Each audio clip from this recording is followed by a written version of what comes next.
Alrighty, welcome to one of these shorter sets of notes that you're going to ever get from me, where we talk about a thermal inversion.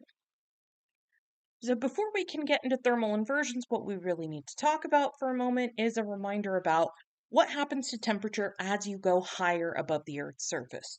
So, in the troposphere, which is the layer of the atmosphere, if you remember, that has weather that we breathe in, that we exist in, as you go higher above the surface of the Earth, so that would be a measure of altitude, which you have here in kilometers on this graph and here in miles on this graph, you'll see that the temperature drops. So if you're 20 degrees Celsius on the surface of the Earth, as you go higher, let's say you get up to about 2 miles above the Earth's surface, you're going to get close to freezing.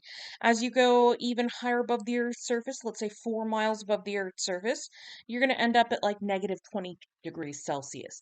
And so in general, as you go higher, you get colder.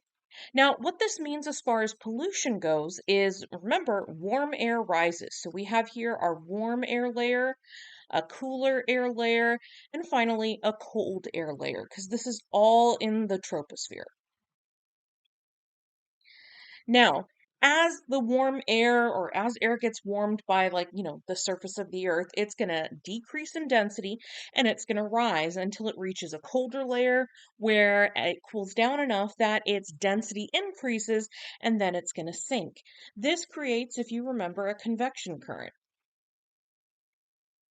The great thing about these convection currents is that they carry pollution away into higher levels of the atmosphere. This is good if you're, say, one of the people living down here near this city. You don't want to get trapped with that pollution because it has harmful health effects and harmful environmental effects. A thermal inversion happens, though, when instead of the surface or the layer of the air closest to the surface, instead of that being warm, it's a cool layer.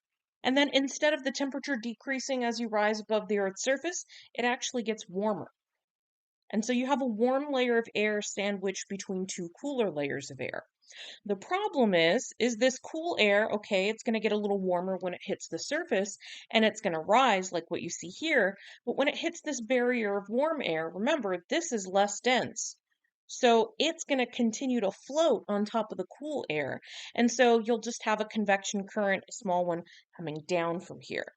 You might have also a convection current above that, but notice that the air in that area is going to be kind of trapped. So it's where you have um, an inverted order. Instead of having warm air and then cool air and then cold air, these two layers are inverted. And the effect of that is that it tends to concentrate pollution. So if you look here, this city is emitting pollution of whatever type of air pollution we're looking at. This warm layer of air acts almost like a cap to keep the pollution in place.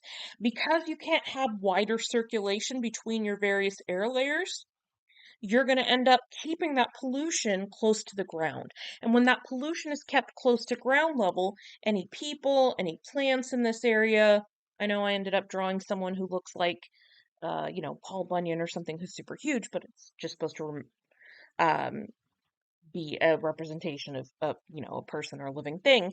All the negative harmful effects of that air pollution are going to be concentrated near the surface and are going to increase the effect that you have on human health as well as on the local environment. Like I said, super short lesson,